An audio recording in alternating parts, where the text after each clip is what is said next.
There's an irony that I'm coming to realize, and a bit of a cosmic joke of the predicament that we are kind of in right now as a civilization, as a modern civilization that is sort of transforming the earth into something completely new. This is the end of a sort of tribal earth. I've been in the Amazon jungle. The shamans use cell phones. Even the people in the high mountains of India are using cell phones and have high definition TVs with satellites on their homes. And there are places where this thing still exists, but it's endangered of disappearing.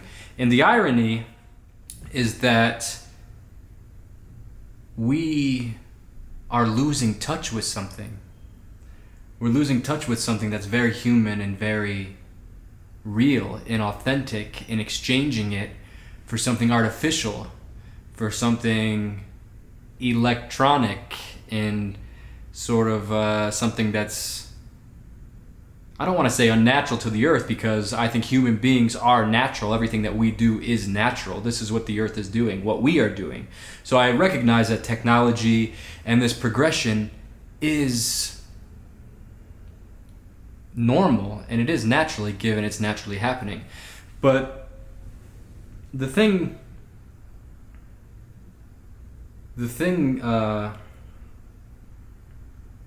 that's interesting is it's like a parasite. A parasite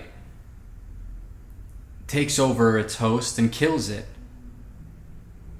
and then it has nothing left for its own survival unless it finds a new host. But the thing is that we don't have another host to go to, and human beings are, through culture, I think that culture is actually accelerating this behavior within us. I don't think that we are just sort of doing this because we would do this anyway. I think it's things like our consumeristic, brainwashing type of media that really captures this side of ourself and keeps us trapped and anchored and stuck within these limited expressions of who we actually are, keeping us insecure, keeping us disconnected from some deeper truths within ourselves, keeping us competitive. You hear people a lot of times talk about the competitive nature of evolution and how you can trace everything down to competition and survival. And all of that's true. When you look out into the ecosystems of the world, there is a harmony, actually. It's not all about competition. It's actually about working together. Permaculture is an example of this. And we are breaking that cycle because we have structures in place to exploit us and extract power from us. And basically what I'm trying to say is that there are obviously billionaires and corporations and political figures that don't have our interest in mind when they're making decisions. And they are not paying attention to the impact of those decisions, and that decision is going to ultimately kill us all unless we can revert back to these inherent qualities that are in us. Terence McKenna had this idea of the archaic revival, and this is the irony that I'm talking about, is that we are so far going off in a fucky direction that we have lost who we actually are. We have lost that we are inheritors of this beautiful planet. Joni Mitchell has this lyric: they paved paradise, put up a parking lot with a new boutique in a swinging hot spot. Don't it always seem to go? You don't know what you got till it's gone. They paved paradise, put up a parking lot. That's what we're doing. We have paved paradise and put up a parking lot. We put all the trees, put them in a tree museum, and then we charge the people $50 just to see them. So there's this irony that we crave authenticity. The irony, again, in the thing I just said, is like that we would put trees in a museum and then pay to see them. We are we are at that level of irony now in existence. Terence McKenna would call it novelty. We are in such a novel experience right now. It's like, what the hell are we even doing at this point? It's so insane and backwards that I feel like, I don't know, we're just drowning in it, so we can't understand it. We don't see our actions because we are so engulfed into them. But this is the importance, I believe, of this revolution of psychedelics, that we, if anyone is paying attention to the world, we see that there is some kind of revolution happening with the plant world. And to me, this is the earth speaking to us. People think that nature is mute and doesn't communicate with us, but this is a complete lie. And the natives all around the world know this truth. And I think that our governmental systems and these dictators, these cultural authors, narrators of our lives, know this truth, that nature is alive, and they have separated us from being able to interpret the messages by giving us this fake reality that hypnotizes our senses. You know, it completely hypnotizes us to see a world that they want us to see and ignore the true beauty of this planet that we were blessed with. We are blessed by the illumination of our own eyes. You know, each step we take is actually a divine step, but we don't realize that because we're so busy waiting for the new iPhone or something, you know. Do you see what I'm saying? So there's this idea of the archaic revival, the archaic, the ancient, the authentic man before we were taken away by what we are currently being carried by.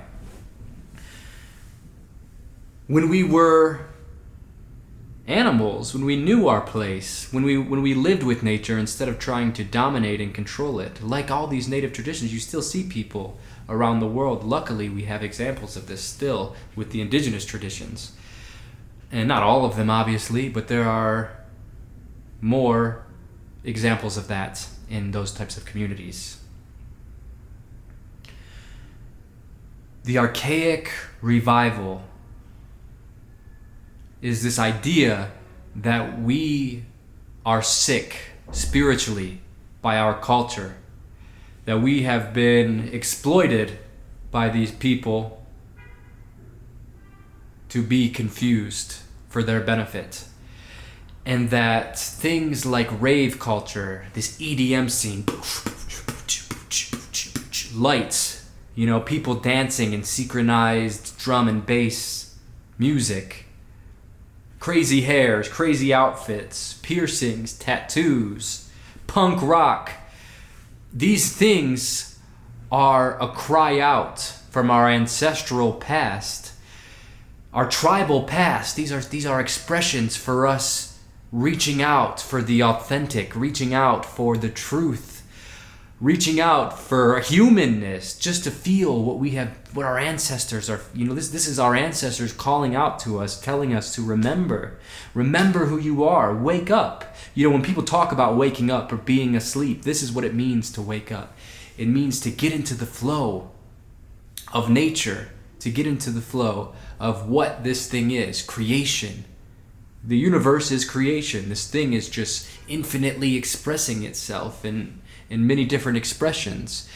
And I think we are having our attention smushed and directed and narrowed into a way that doesn't actually represent the full spectrum of the human spirit that we all have. Everybody has this lingering inside of them, this divinity, this real divinity.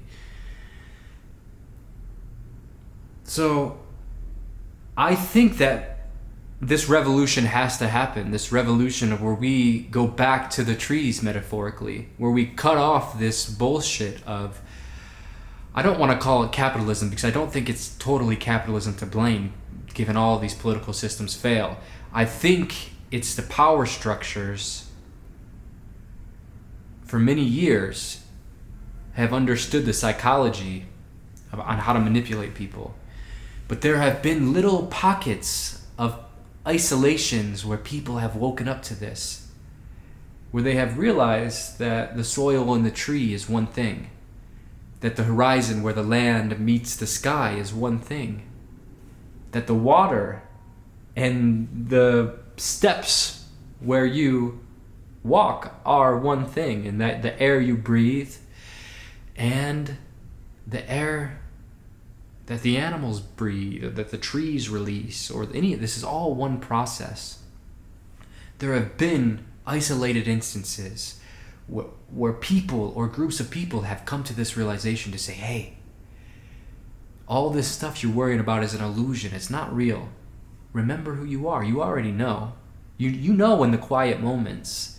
We just don't have the cultural context to benefit from these experiences. We have no place to put them in, so they just fizzle away. It just becomes that was a strange little moment I had, and then it becomes overwhelmed with the bullshit of life that we identify with normally.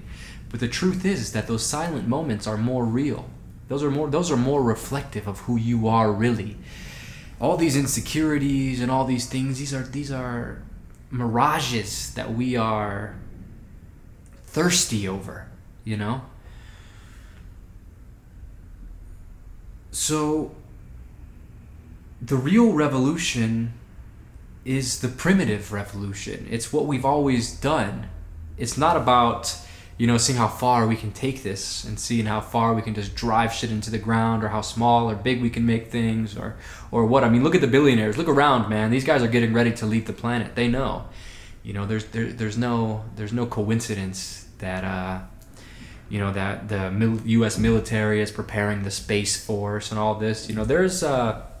There are things happening that normal people aren't aware of, and our life energy, this beautiful experience of life that we have just been given. None of us know why, but we have been given this life, and we are being forced to be distracted with some game. And it's very sad because people are going to die without ever knowing who they are. And I'm not here to say, now you know who you are. The secret no one wanted you to know, only here on my YouTube channel. But what I'm trying to say is that, you have an opportunity to wake up. Because I've had these glimpses within myself. And if I can have those glimpses, anyone can have them. And it is happening. It is happening. And there's no stopping it. This revolution is happening. Like I said, the plants are speaking to us now. People are being called to ayahuasca. People are being called to mushrooms. And, there are these overwhelming feeling of what might feel like curiosity or a soul urge somewhere inside of you that just knows that this isn't right. And I'm not saying go off and party and take psychedelics or learn shamanism, or that you have to, wear a loincloth. What I'm saying, it's a mindset. It's a mindset, It's a mystery. And all we have to do is remember the mystery. There's nothing required other than that. If you recognize the mystery, then you recognize that nothing can be taken from you, because you are the mystery by default. You are the mystery. What can be taken from you? When you recognize that, everything becomes, oh my God. I thought I was this little thing, but here I am in this mystery that'll go on after I'm unaware of this current situation. And it was going on before I was aware of this current situation. All my pain and everything is temporary, but I am a part of something bigger than all of that, something more eternal than all of that, and it's me. I'm not separate from it. It is who I am in my deep down core. And not just me, it's you. That's what I'm trying to say. And it's just all ironic. And irony is killing us. We need to wake up. Anyways, subscribe to my YouTube channel and turn on notifications. Follow me on Instagram. All the links are down there below. Dakota Wint, signing out.